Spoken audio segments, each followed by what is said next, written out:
बोलो जयकारा बोल मेरे श्री गुरु महाराज की जय। सभी गुरुमुख प्रेमियों से सब प्रेम जय सच्चिदानंद। काफ़ी दिनों से नए साल के आने की इंतज़ार में धूम मची हुई थी।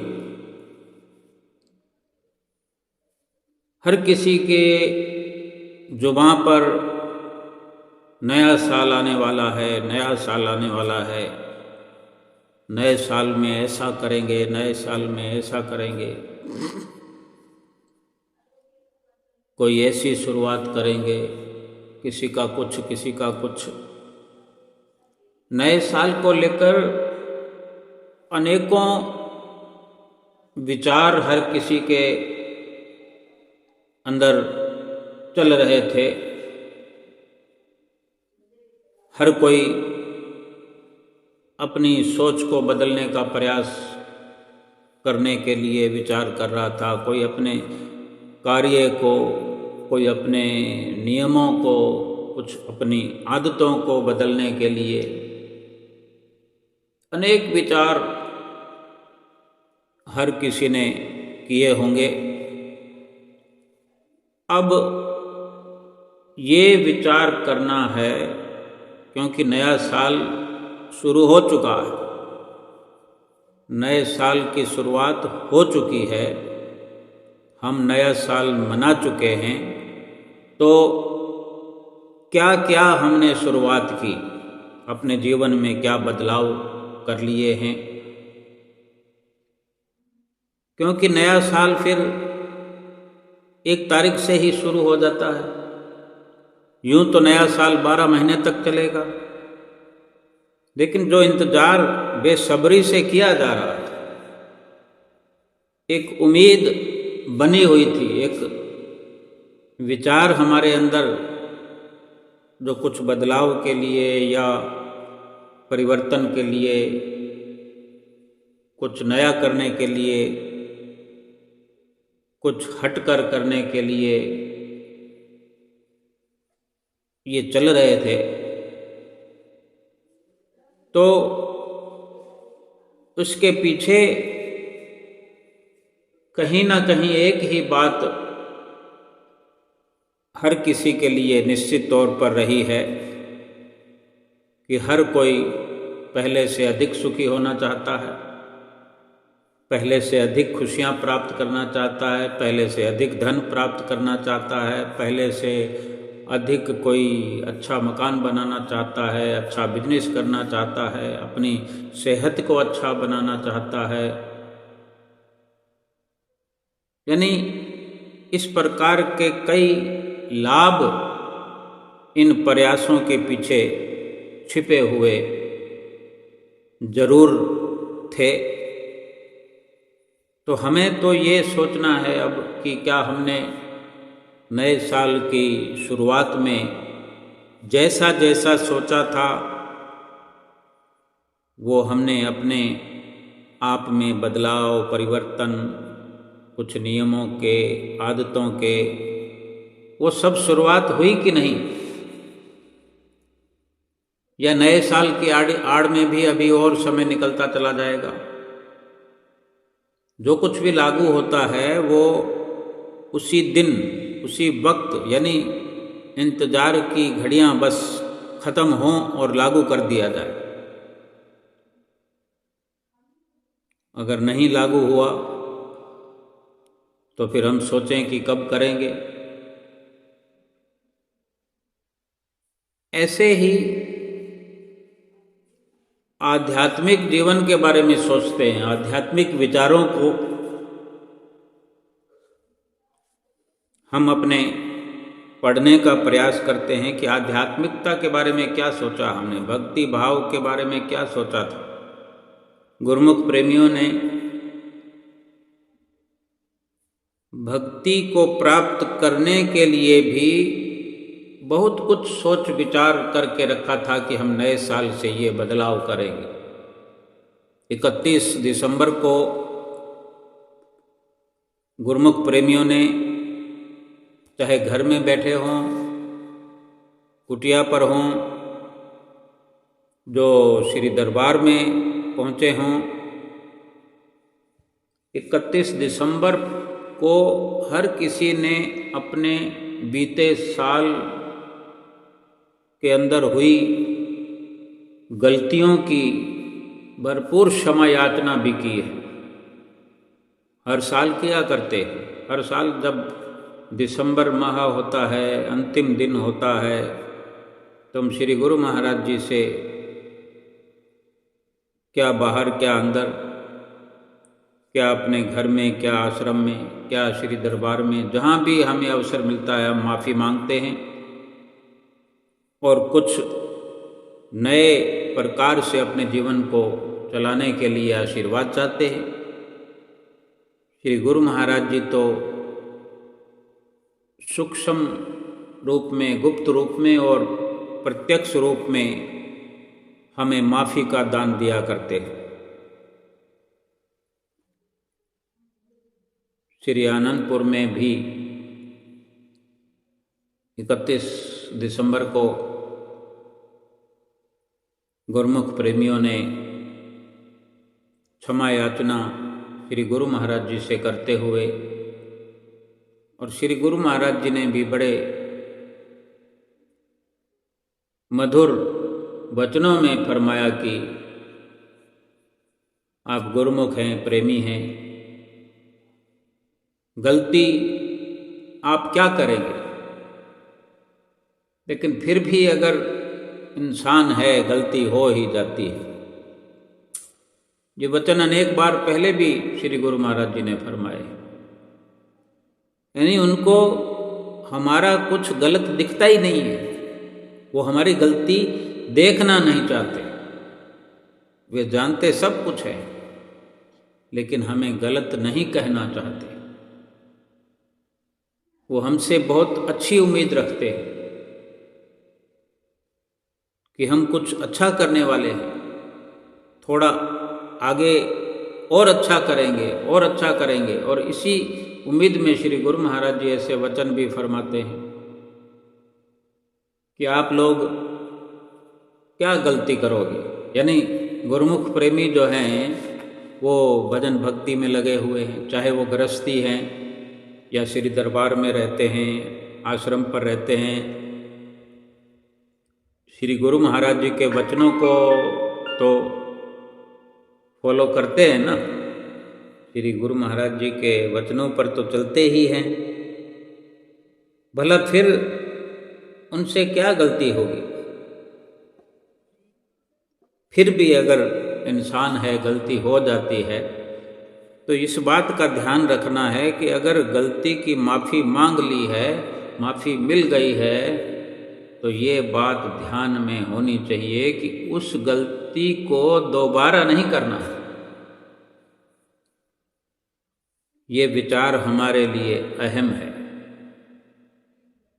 इस विचार को पुख्ता अपने अंदर बिठा लेना है कि हमने भक्ति की राह में तरक्की चाहिए है, सुमरन में तरक्की चाहते हैं। अनेक गुरुमुख प्रेमी ऐसे हैं जिनको एक अफसोस रहता है कि हमारा मन नहीं लगता।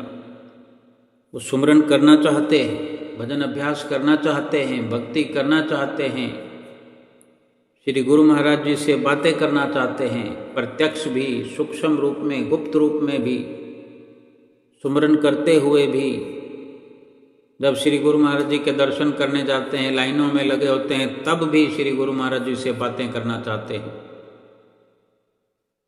इस प्रकार के गुरुमुख प्रेमियों के अंदर विचार चलते हैं, तो उनके लिए ये जरूरी हो जाता है, भक्ति मार्ग में तरक्की चाहते हैं, उनका ये ख्याल बहुत अच्छा है, बहुत सुंदर है। जिसने भक्ति के मार्ग में तरक्की की मांग रखी है, चाहना रखी है, वो संसार भर में किसी कदर भी, किसी प्रकार से भी दुखों में कभी भी नहीं उलझेगा, हर वक्त सुख का मुंह देखेगा। सुबह उठते हुए, रात को सोते हुए, दिन भर कार्य व्यवहार करते हुए हर वक्त सुख में समाया रहेगा। जिसे भजन भक्ति की फिक्र है, जो भजन भक्ति में लगा हुआ है, बस ये जो कमी है, जो सुधार करना है, जो तरक्की करना है, जो हमने विचार अपने बनाए थे कि नए साल से कुछ करेंगे, तो वो करने वाला बड़ी बात यह है कि जो गलतियां हम कर चुके हैं, जो लापरवाही कर चुके हैं, जो आलस्य प्रमाद कर चुके हैं, उसमें दोबारा से पुनरावृत्ति ना हो। उन आलस्य वाले, लापरवाही वाले और इस तरह की जो ढील ढाल हमने रखी है भजन सुमरन करने में कि आज नहीं कल करेंगे, आज छोड़ देते हैं, कल कर लेंगे, रोज़ करते हैं, 2 दिन नहीं किया तो क्या फ़र्क पड़ता है। ये बहुत सी कुछ ऐसी बातें हैं जिन्हें ये शिकायत अपने आप से रहती है या कुछ अपने अंदर बड़ी एक अफसोसजनक विचारधारा रहती है कि मैं क्यों नहीं अपने मन को एकाग्र कर पा रहा हूँ। तो उसके लिए ये ध्यान में रखने योग्य बातें हैं कि आलस्य और किसी प्रकार से नियमों को निभाने में कल के लिए छोड़ देना, पूरा समय नहीं देना, ये कुछ वजह है जो इन पर ध्यान रखते हुए ये नई शुरुआत करनी है कि एक बहुत बड़ी हमारे अंदर कमी है कि विश्वास हम अभी तक कर नहीं पाए। विश्वास जब तक नहीं होगा और या ऐसा सोचते हैं कि श्री गुरु महाराज जी श्री आनंदपुर में विराजमान हैं, या हम सोचते हैं कि हम आनंदपुर में जाएं तो ऐसा हो जाएगा। श्री गुरु महाराज जी केवल आनंदपुर में नहीं हैं, वो हर जगह है, हर दिल में है, हर घट में है, हर गुरुमुख के हृदय में है।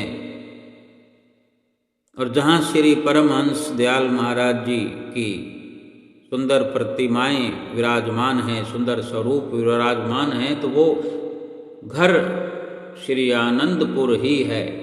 एक बार श्री गुरु महाराज जी ने, पंचम पातशाही जी ने ये सुंदर वचन फरमाए थे कि गुरुमुखो ये ना समझो कि आनंदपुर दी सीमा ख़त्म हो गई है।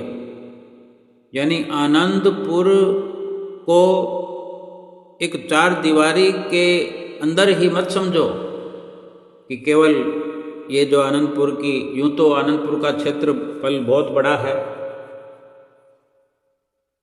अपने आप में कोई कमी नहीं है। किसी भी नए व्यक्ति के लिए ये एक अजूबा हो सकता है, मिसाल हो सकता है, कल्पना से परे की बात हो सकती है।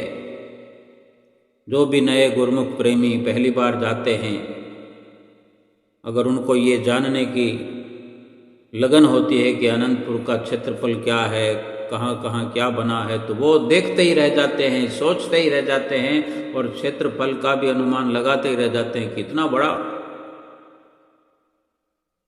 घूमते घूमते थक जाते हैं। क्या क्या श्री आनंदपुर की रचना है, क्या क्या निर्माण श्री आनंदपुर में हुआ है। श्री गुरु महाराज जी ने जो वर्णन किया वो इन बातों से सैकड़ों, हजारों, लाखों, करोड़ों गुना और अधिक श्री आनंदपुर की हद का, आनंदपुर के दायरे का वर्णन श्री गुरु महाराज जी ने किया। हम भी अगर समझ पाए, श्री गुरु महाराज जी ने वचन फरमाए थे कि ये ना समझो कि आनंदपुर की सीमा खत्म हो गई। आनंदपुर हर उस हृदय के अंदर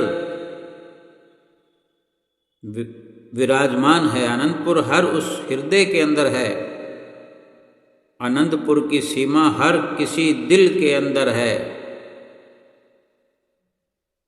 कि जो गुरुमुख प्रेमी जहाँ भी हो में 5 नियमों के दायरे के अंदर हैं, वो आनंदपुर में हैं और आनंदपुर उस हृदय में है। यानी कोई गुरुमुख प्रेमी अगर लंदन में बैठा हुआ है, कनाडा में बैठा हुआ है, कोई बॉम्बे बैठा है, कोई पंजाब बैठा है, ये तो हम जानते ही हैं कि गांव गांव में, शहर शहर में, नगर नगर में, डगर डगर में, क्या इस देश में क्या विदेश में, चारों तरफ 10 दिशाओं में श्री गुरु महाराज जी के गुरुमुख प्रेमी रहा करते हैं। और श्री गुरु महाराज जी ने यही वचन फरमाए कि जो भी जहाँ है, अगर वो श्री दरबार के, श्री आनंदपुर दरबार के 5 नियमों के दायरे में है, 5 नियमों को रोज का रोज निभाता है, पालना करता है, तो समझो वो कहीं भी रह रहा है तो भी वो आनंदपुर की हद में रह रहा है। और आनंदपुर उस हृदय के अंदर समाया हुआ है। अब सोचो कौन सी जगह खाली रही होगी जहाँ आनंदपुर नहीं होगा। अब यूँ तो आनंदपुर कहीं ना कहीं तो शहर की सीमा में ही है, किन्हीं गांवों के साथ लगता हुआ है, लेकिन आनंदपुर तो आनंदपुर है। जो गुरुमुख प्रेमी हैं वो समझते हैं, महसूस करते हैं। बाकी दुनिया का क्या है, जो 5 नियमों की पालना नहीं करते, वो सब आनंदपुर की हद से अलग है। जो गुरुमुख प्रेमी 5 नियमों की पालना करता है वो हर वक्त आनंदपुर में रहता है और आनंदपुर उसके अंदर रहता है। कोई गुरुमुख ये ना सोचे कि मैं आनंदपुर कब जाऊं। एक मर्यादा अवश्य है कि श्री गुरु महाराज जी के दर्शन करने, श्री परमहंसों की वहाँ जो समाधि स्थल हैं वहाँ पर पहुँच कर के एक मर्यादा के दायरे में पहुँचना, उस धरती को मत्था टेकना, उस मिट्टी को मस्तक पर धारण करना, ये एक मर्यादित कार्य है। बल्कि इसके अलावा जो हर पल का लाभ है, हर पल आनंदपुर में रहना, वो हमारे श्री गुरु महाराज जी ने हमें सौगात में ये वचन फरमा करके ये निश्चित तौर पर हमारा दामन खुशियों से भर दिया है, बल्कि हमारे हृदय के अंदर आनंदपुर को भर दिया है और हमें हर वक्त के लिए आनंदपुर में खड़ा कर दिया है। इससे बढ़कर और खुशी क्या हो सकती है।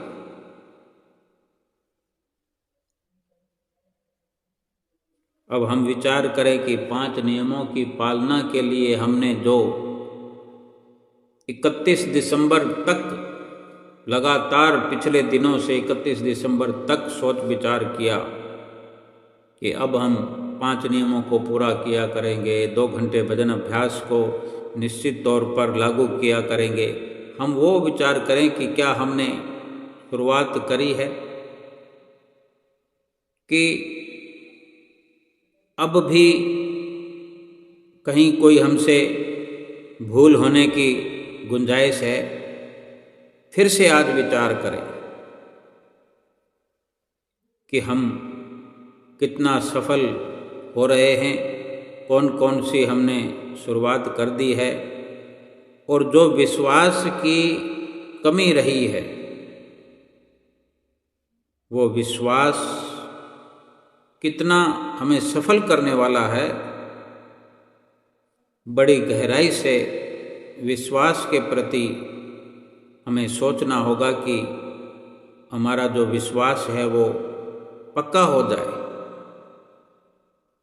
हमेशा हमेशा के लिए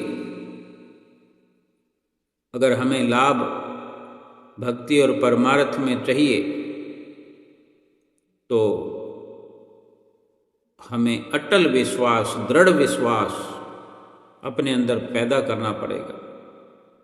बहुत समय पहले की ये कथा है, सच्ची घटना है, सच्ची कथा है कि एक संत जी अपने साथियों के साथ बद्रीनाथ जी के दर्शनों के लिए जा रहे थे। उस वक़्त में सफ़र करने के लिए अधिक साधन नहीं हुआ करते थे, लेकिन फिर भी पैदल चलने वाले तो पैदल ही चला करते थे। पैदल चलने पर तो हम जानते हैं कि क्या सुविधा हो सकती है। कहीं भी तीर्थ स्थल पर जाओ तो रास्ते में जंगल के रास्ते तो आते ही आते हैं। उनके जो साथी थे उनके साथ चल तो रहे हैं, वो भी दर्शनों के लिए जा रहे हैं, सभी एक साथ जा रहे हैं। वक्त आने पर पता लगता है कि कौन संत है, कौन जो है अपने किस प्रकार से अपने अंदर विचारधारा रखे हुए है। रास्ते में उन संत जी का हाजमा पाचन बिगड़ गया और लूज मोशन उन्हें होने लगे। बार बार मल त्याग के लिए उन्हें रुकना पड़ता। तो जो साथ में उनके साथी थे, उन साथियों को असुविधा होने लगी।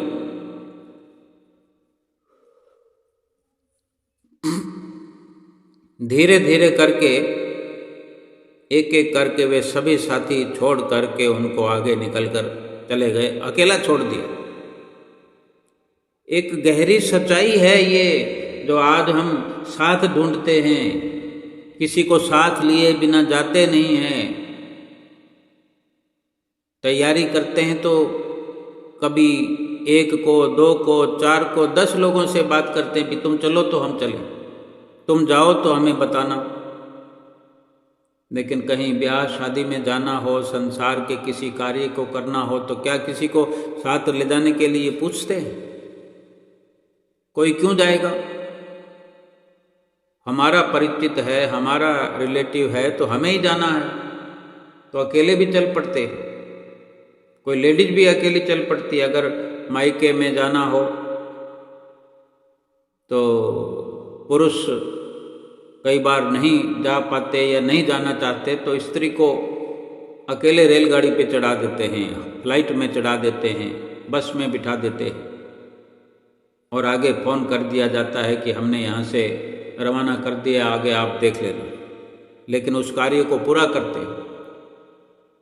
लेकिन अब भजन भक्ति की राह में अगर दर्शन करने जाना है, सेवा करने जाना है, कुछ दिनों की उमंग है, तो अगर किसी के साथ को ढूंढते हैं, अगर कोई साथ नहीं बना तो हम प्रोग्राम ही कैंसिल करके बैठ जाते हैं कि फिर देखेंगे। ये कैसा भक्ति का हमारा ख्याल है, ये कैसा प्रभु का प्रेम है, ये कैसे सतगुरु दर्शनों की ये हमारी चाह है, जो किसी साथ की आड़ में छुपी हुई है कि कोई जाएगा तभी पूरी करेंगे। ये सब बदलाव करने की ज़रूरत है, परिवर्तन करने की ज़रूरत है। नए साल में कुछ ऐसा हो, ये सब विश्वास के दायरे में आता है कि साथ जो भी एक प्रभु नाम के साथ को छोड़ करके बाकी साथ जो हैं वो कच्चे हैं, झूठे हैं, छूट जाने वाले हैं, कोई निभने वाला साथ नहीं है।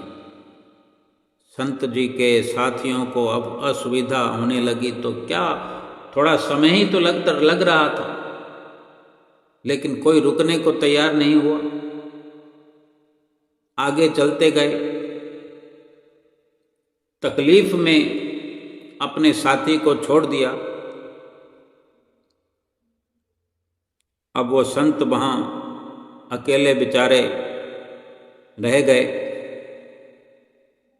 और कुछ दिन लग गए और कुछ दिनों में वो दुर्बल हो गए, कमज़ोर हो गए। एक छोटी सी गुफा में आश्रय ले लिया। भगवान से प्यार करने वाले, भक्ति को दिल में बसाने वाले, किसी और प्रकार की परवाह नहीं किया करते हैं, हर वक्त भगवान के ध्यान में मस्त रहा करते हैं, दुख में सुख में। अब हम भली भांति अनुभव कर सकते हैं कि कितना कष्ट उन संतों को हो रहा होगा जो अकेले उस राह में रह गए और एक गुफा का आसरा लेना पड़ा। गुफा में गिरते पड़ते रुक गए। इतना कष्ट होने पर भी उनके अंदर नाम जो है श्वास श्वास में लगातार चलता रहा, लगातार नाम चलता रहा। नाम तो चलता ही है हर किसी के अंदर, जैसे श्वास चलता है, लेकिन उसमें हमारा जो जुड़ाव है वही मायने रखता है कि कब कब हम जुड़ते हैं, कब कब हट जाते हैं। इतना दुख होने पर भी और अकेले होने पर भी, सोचो जंगल के रास्ते में सर्दी गर्मी, चाहे कैसा भी मौसम रहा हो, अकेले किसी कमज़ोर इंसान के लिए, बीमार इंसान के लिए अगर अचानक से कोई अस्वस्थ हो जाए, कोई दवा नहीं, कोई दारू नहीं, कोई दवा दारू करने वाला नहीं, कोई हकीम नहीं, वैद्य नहीं, फिर भी वो संत क्या कहते हैं? इतना कष्ट होने पर भी मन ही मन वो प्रभु से प्रार्थना कर रहे हैं कि हे प्रभु, यदि यही आपकी इच्छा है तो यही पूर्ण होने दो। रोग के रूप में भी आपका हार्दिक स्वागत करता हूं। यानी रोग रूप में भी प्रभु को देख रहे, उस दुख में भी प्रभु को अनुभव कर रहे हैं कि मैंने तो दुख को दुख न समझ करके आपको ही जाना है कि आप आए हैं दुख रूप में। हे प्रभु, आप जो दुख रूप में मेरे पास आए, मैं आपका स्वागत करता हूँ। आपकी जो मौज है उसी में खुश रहने का प्रयास करता हूँ। और इस प्रकार से जिसका मत होता है, जिसके विचार होते हैं, जिसके भाव होते हैं, उन्हें दुख व्यापता भी नहीं है, दुख असर करता भी नहीं है। इस प्रकार से फरियाद करते करते प्रभु के ध्यान में उनकी आंख लग गई। अब वहाँ क्या तो खाने को मिले, कौन लाए, लेकिन अभी तो उनकी आंख लग गई। सीधे फिर सुबह आंख खुली और आंख भी क्या खुली, सुबह सुबह अमृत वेला था। एक और वृद्ध, कोई बूढ़ा व्यक्ति, हाथों में दही का, दलिए का, दही भात का कटोरा लिए हुए और कोई दूसरे हाथ में एक दवाई की पुड़िया लिए हुए। पुराने वक्त में पुड़िया ही चलती थी जो वैद्य हकीम बनाया करते थे। तो वो वृद्ध व्यक्ति जो हैं, एक हाथ में भात दही का कटोरा लिए और दूसरे हाथ में पुड़िया लिए हुए वहाँ पधारे। संत जी के पास आकर बोले कि ये खा लो, जल्दी ठीक हो जाओगे। उन संतों ने उस बूढ़े व्यक्ति की ओर ध्यान से देखा, पहचानने की कोशिश कर रहे हैं लेकिन सफल नहीं हुए, पहचान नहीं पा रहे। एक तो वो उन्हें जानते नहीं, जाने पहचाने थे नहीं वो वृद्ध व्यक्ति जो दही भात का कटोरा लेकर आए, और फिर कुछ नज़र डालने की कोशिश कर रहे हैं तो वो इतना प्रयास भी नहीं कर पा रहे हैं, क्योंकि वो कुछ दिनों में इतने कमज़ोर हो गए कि उनकी नज़र भी धुंधली हो रही थी। लेकिन दवा दही खिचड़ी लेकर खा ली। और फिर उस वृद्ध व्यक्ति ने कहा, अच्छा तो ठीक है, कल फिर आऊँगा। 3 दिन का ये कोर्स है, 3 दिन तक दवा दही खिचड़ी खाओ और पूरी तरह से ठीक हो जाओगी।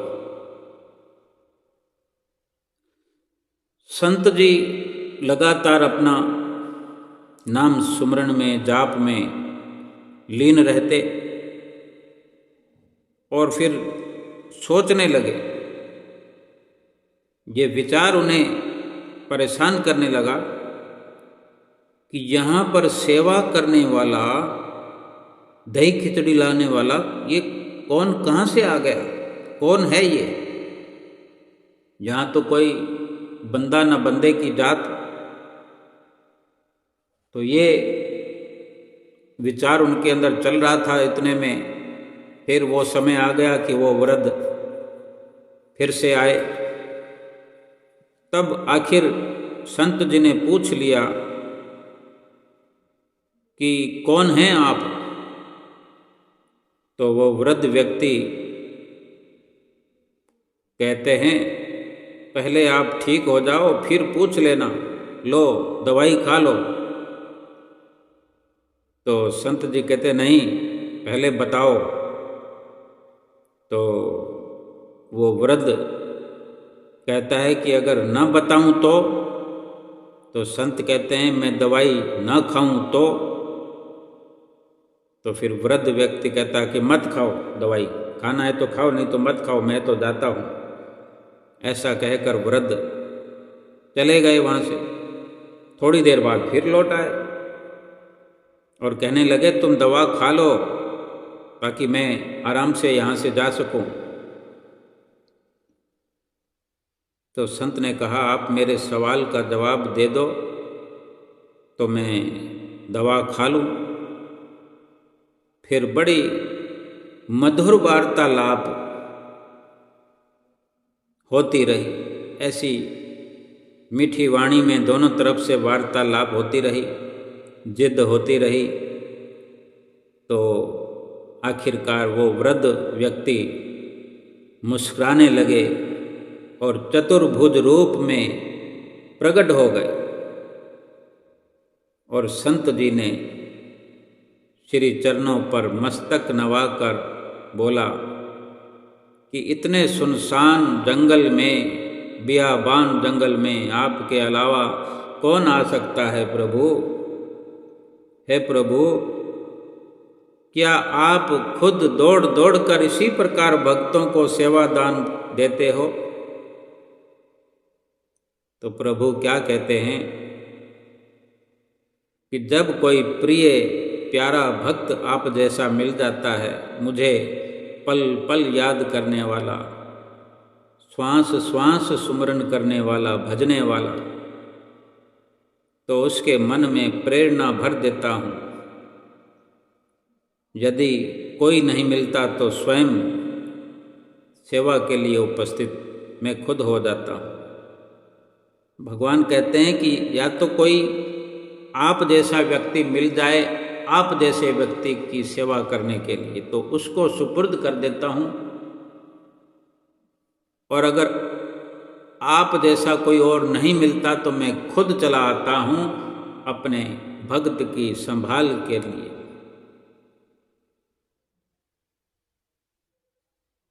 ऐसी मीठी वाणी में वार्तालाप करते करते संत जी के जीवन को परम आनंद से परिपूरित करके प्रभु अंतर ध्यान हो गए। जो उनके साथ थे उनको जल्दी ये थी कि वो बद्रीनाथ अपने मकसद को पूरा करने के लिए जल्दी से जल्दी पहुँचे, लेकिन अपने साथी को दुखद अवस्था में छोड़ दिया। तो अब हम ये विचार करें, वही भगवान बद्रीनाथ चतुर्भुज रूप में अपने अनन्य भक्त के पास उस जंगल में, उस गुफा में आकर के उसकी सेवा भी की और उसको प्रकट होकर के सुंदर दर्शनों से निहाल किया। ये सब गहरे विश्वास की अपनी क्षमता है, एक लगन है, एक भरोसा है उस नाम पर जो सतत नाम श्वास श्वास में उनके चलता रहा। तो भगवान को भी आना पड़ा। विश्वास के अनेक अनेक किस्से भी हमने सुने हों। किसी गांव में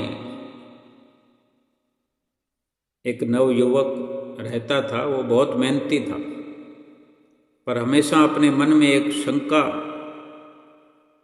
लिए हुए रहता कि भाई मैं अपने काम में सफल होऊंगा कि नहीं होऊंगा, मेरे जीवन में कोई तरक्की होगी कि नहीं होगी। इसी चिंता में कभी क्रोध कर बैठता, दूसरों पर क्रोधित हो जाता। एक दिन क्या हुआ, उसके गांव में एक उच्च कोटि के महात्मा जी का आगमन हुआ। उस नवयुवक को भी संदेशा मिल गया, पता लगा कि एक महात्मा आए हैं उच्च कोटि के, तो मिलने पहुंच गया वो भी। और सत्संग वगैरह जब समाप्त हुआ तो मौका देखकर महात्मा जी से अपने दिल की बात करने लगा। कहता है, महात्मा जी मैं कड़ी मेहनत करता हूँ, अपने कार्य में सफलता पाने के लिए हर एक यत्न प्रयत्न करता हूँ, पर फिर भी मुझे सफलता नहीं मिलती। आप कोई ऐसा उपाय बताएं। तो महात्मा जी ने मुस्कुरा कर कहा, बेटा तुम्हारी समस्या का समाधान इस चमत्कारी ताबीज में है। ये ताबीज ले लो, मैंने इसके अंदर कुछ मंत्र लिख कर डाल दिया है जो तुम्हारी हर बाधा को दूर करेंगे, तुम्हें सफलता दिलाएगा। लेकिन इसे सिद्ध करने के लिए पहले कि हाँ ये चमत्कारी ताबीज है, इसका लाभ प्रत्यक्ष में सिद्ध कर लो। तुम्हें एक रात शमशान में अकेले गुजारनी होगी। एक रात शमशान में जाकर के रुक जाओ, तुम्हें यकीन भी हो जाएगा और फिर उसके बाद में ये ताबीज अपना काम करता रहेगा।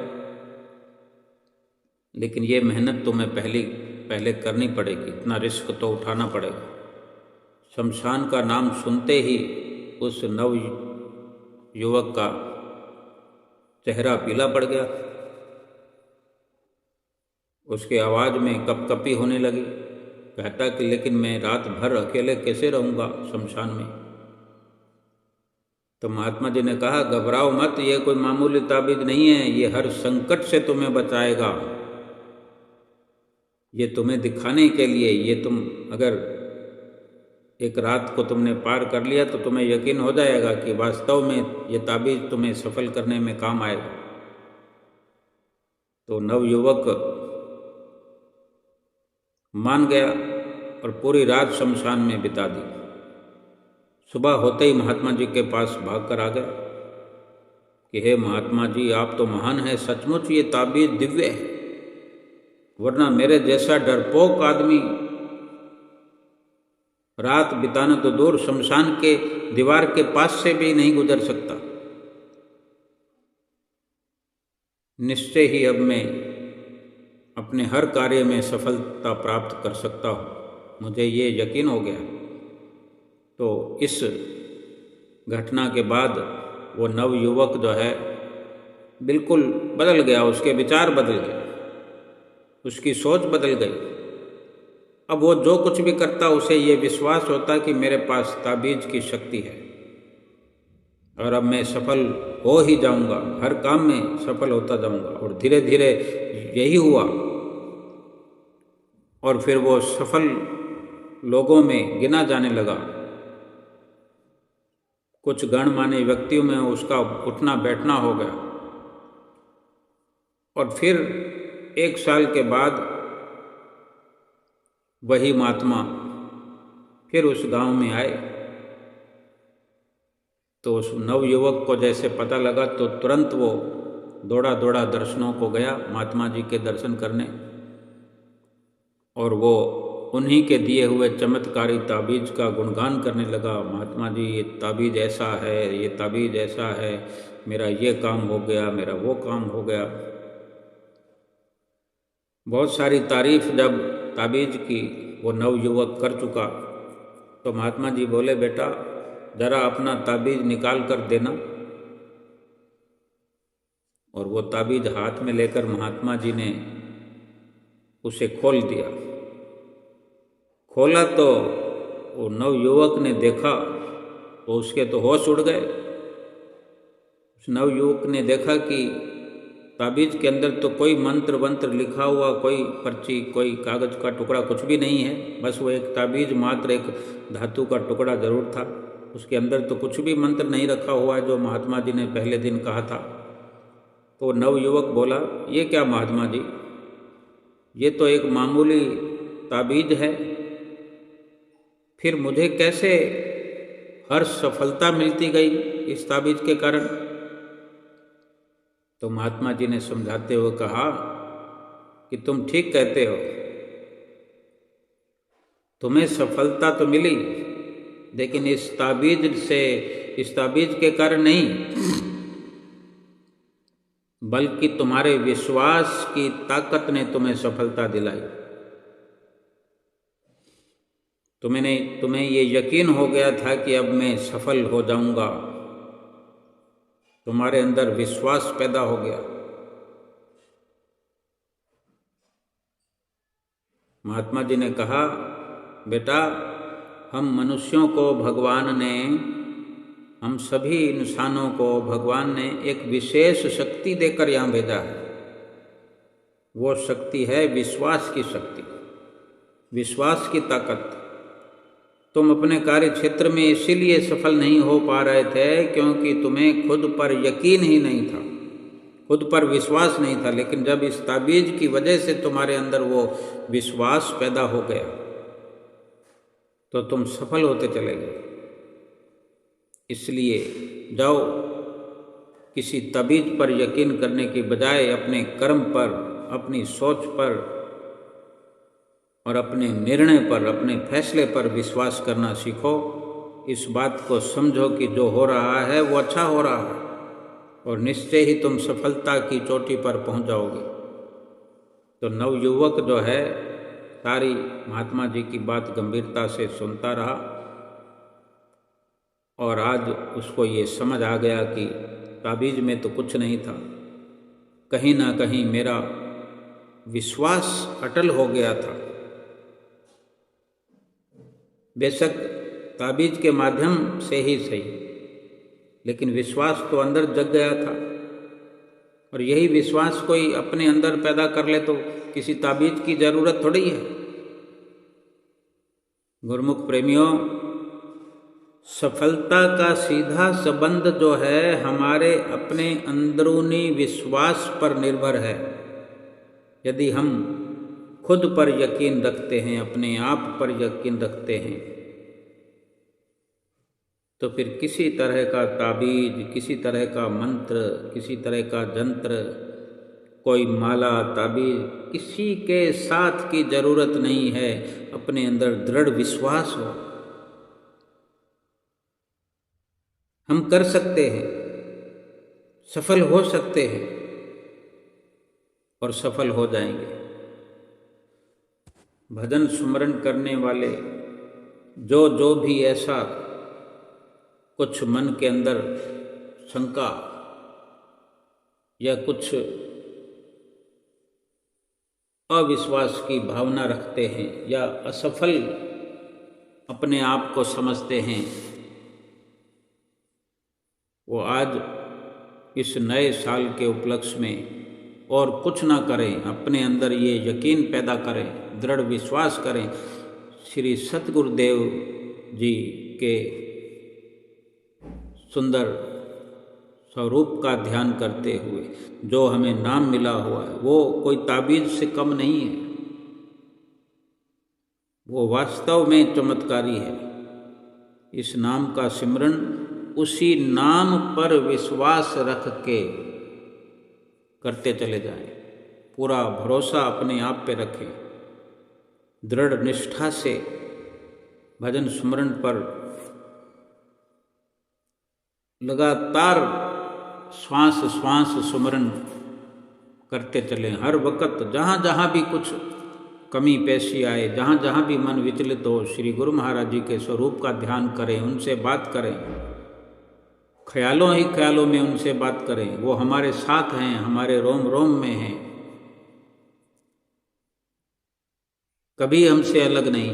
ये विश्वास हमारा बना रहे कि हर मुश्किल की घड़ी में वो नाम जिसका हम सुमरण करते हैं, नाम की सफलता को प्राप्त करने के लिए, नाम का सुमरण करने के लिए, इसमें सफलता प्राप्त करने के लिए वो नाम ही खुद चमत्कारी है, हमारी रक्षा करने वाला है, हमारी सफलता हमें दिलाने वाला है। एक ही कार्य, एक ही संकल्प हम रोज दोहराएं, हर वक्त दोहराएं कि मैं कर सकता हूं। हिम्मत मद दे मदद खुदा। अगर हिम्मत करे इंसान तो क्या हो नहीं सकता। वो कौन सा उपवा है जो वह हो नहीं सकता, कौन सा ऐसा काम है जो इंसान कर नहीं सकता। लेकिन भक्ति के मार्ग में जो सतगुरु ने हमें नाम दिया है, वो नाम तो स्वयं सब कुछ करने कराने वाला है। उस नाम को हमने जपना है, सुमरना है, श्वास श्वास में उस नाम का अभ्यास करना है, अपने भीतर, अपने अंदर उस नाम का प्रकाश करना है। उस नाम का प्रकाश जब अंदर अंधेरे में, अभी अगर दिन के उजाले में, चाहे रात के उजाले में, रात के उजाले में ही जहाँ लाइटें जलती हों, हम अगर दिया जलाकर जाएंगे तो दिए की रोशनी कहीं कोई मायने नहीं रखती। या टॉर्च जलाकर चलते हों जहाँ रोशनी हो, सड़कों पर पूरा प्रकाश हो, टॉर्च जला करके हम देखने की कोशिश करें तो कोई फर्क नहीं पड़ेगा, क्यों सब कुछ पहले से नज़र आ रहा। जहाँ अंधेरा होगा वहाँ पर टॉर्च की रोशनी अपना असर दिखाएगी। ये नाम बाहर जपने से रोशनी पैदा नहीं करता। जुबान से नाम हम रटते हैं इसलिए कि इसको अंदर, जब अंतर्मुखी हमारा ध्यान होता है, हमारी सुरती होती है, तो सुरती कहीं और चली जाती है। इसलिए श्वास श्वास में इस नाम की रटन को जारी रख सकें, बिना बोले, बिना जुबान हिलाए वो नाम श्वास श्वास में हमें जपता हुआ महसूस होता रहे। लेकिन असली प्रकाश जो इस नाम का हमें देखना है, वो जब सुरती अंतर्मुखी हो, आंखें बंद हो, मुंह बंद हो, कान बंद हो, सभी ओर से सुरती हम समेट करके जब अंतर्मुखी होते हैं, इस नाम से लिव लगती है, नाम से लगन लगाते हैं, जो हमें सतगुरु ने विधि बताई है, उस विधि का, उस युक्ति का इस्तेमाल करते हैं, तो फिर ये नाम अपना असर दिखाने लगता है, इसका प्रभाव होने लगता है कि ये कितना चमत्कारी है, कितना लाभकारी है, कितना सुखकारी है, कितना आनंदकारी है। केवल इतना ही करना है कि श्री गुरु महाराज जी ने हमें 2 घंटे भजन सुमरन के लिए कहा। एक साथ नहीं बैठ सकते हैं, बड़ा दुख हो रहा है, परेशानी हो रही है, ऊब हो रही है, तो श्री गुरु महाराज जी ने कहा है कि आधा घंटा बैठ कर के छुट्टी करो, फिर आधे घंटे के लिए अपना विचार बनाओ, पुख्ता विचार बन जाए फिर बैठ जाओ। लेकिन वो तैयारी पक्की होनी चाहिए। आधे घंटे की जो शुरुआत है वो उसको अपने अंदर एक दृढ़ता होनी चाहिए कि आधे घंटे तक मुझे डिगमग नहीं होना। धीरे धीरे 4 टुकड़ों में आधा आधा घंटा करके श्री गुरु महाराज जी के वचनों को मान लेना ही ये एक बहुत बड़ी शक्ति का अपने अंदर संचार करना है। सतगुरु जो हैं परम पिता परमेश्वर है, भगवान है। उन्हें ये समझने की भूल नहीं करनी है कि ये सतगुरु हैं, इंसान हैं। यही हमारे श्री भगवान हैं। हमारा क्या संबंध है श्री गुरु महाराज जी से? श्री गुरु महाराज जी परमात्मा का साकार रूप है। उस निराकार रूप जो हम नहीं देख सकते, जहाँ नहीं पहुँच सकते, वही निराकार परमात्मा साकार रूप में हमारे सामने आए हैं। और इन्हीं में सारे जितने भी देवी देवता तीर्थ स्थान जो कुछ भी हैं सतगुरु के स्वरूप में, सतगुरु के चरणों में समाये हुए हैं। श्री गुरु महाराज जी सतगुरु के रूप में, नर रूप में हम जैसी भटकी हुई रूहों का उद्धार करने के लिए आए। हम सब जो हैं भटकी हुई रूहें हैं। परमात्मा से बिछुड़कर इस संसार में हम आए हैं। वास्तव में हम सतगुरु परमात्मा का ही हम अंश हैं, लेकिन किसी कारण से उनसे बिछड़कर इस संसार में आ गए हैं। ये भी गनीमत है कि इस संसार में मनुष्य का शरीर हमको मिला है, लेकिन मनुष्य का शरीर मिलकर भी हम अपने असली स्वरूप को तो अभी तक भूले हुए कि हम असल में क्या हैं। हम अपने आप को शरीर किसी नाम से, किसी जात से, उसी से हम प्रभावित हैं। हम केवल परमात्मा की अंश हैं। श्री गुरु महाराज जी की कृपा के बिना हमें परमात्मा की प्राप्ति नहीं हो सकती। और सतगुरु गुरु महाराज जी हमें परमात्मा के स्वरूप के बारे में बताते हैं, नाम सुमरन के बारे में बताते हैं। नाम का सुमरन करते करते ही हम जान पाएंगे, जान सकते हैं कि परमात्मा कौन है, कैसे हैं। ये श्री गुरु महाराज जी हम पर उपकार कर रहे हैं, करते हैं। उनके उपकारों का बदला हम किसी जन्म में नहीं चुका सकते। बस एक विश्वास हम अपने अंदर पैदा करें, एक भरोसा, एक बल, एक आस विश्वास। तुलसी सहिल चात्रिक तुलसीदास। भाव यह है कि केवल एक भरोसा हो जाए, नाम पर भरोसा हो जाए, सतगुरु पर भरोसा हो जाए, बाकी सब कुछ उसी में आ गया। पूजा पाठ, तीर्थ, जप, तप, संयम, सब कुछ उसमें आ गया। अब आए उस एक में डार पात फल फूल, अब कहो पाछे क्या रहा, गही पकड़ा जब मूल। सतगुरु का नाम मूल है, जड़ है। बस जड़ को जिसने नित नियमों से, भजन स्मरण से सींच दिया, नाम को सींच दिया, इस नाम की सिंचाई कर दी, नाम को बो दिया, हर ओर से, सब तरफ से, रोम रोम में इस नाम की हरियाली छा जाएगी। हमारे जीवन में खुशहाली आएगी, आत्मा निहाल हो जाएगी, आत्मा परमात्मा से मिल जाएगी और जीवन सफल हो जाएगा। बोलो जयकारा बोल मेरे श्री गुरु महाराज की जय।